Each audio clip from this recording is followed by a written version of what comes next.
জয় গুরু, সুপ্রভাত, হরি ওম।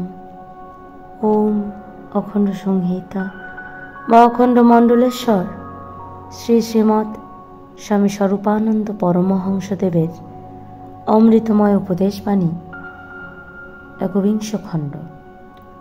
সমবেত উপাসনা ও মৌন। তুমি যখন আমার কাছে দীক্ষিত, তখন তোমাকে সপ্তাহে একদিন সমবেত উপাসনায় যোগদান করতেই হবে। গুরুতর কারণে পারলে না, তার কথা আলাদা, কিন্তু সাধারণত তোমাকে প্রতি সপ্তাহের সমবেত উপাসনাতেই যোগ দিতে চেষ্টা করতে হবে। ব্যক্তিগত উপাসনা তুমি মৌনীভাবেই করতে পারো, কিন্তু সমবেত উপাসনায় কণ্ঠ সংযোগ প্রয়োজন। সুতরাং ওই সময়টুকু তোমার মৌনী অবস্থাতেই থাকছে না, তবে ওই সময়ও একমাত্র উপাসনার উপাঙ্গ স্বরূপ ত্রস্ত, কীর্তনাদি ছাড়া অন্য কোনো শব্দ উচ্চারণ করবে না।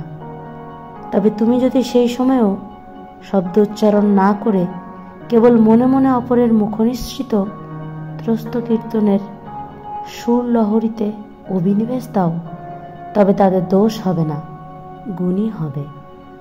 হরি ওম।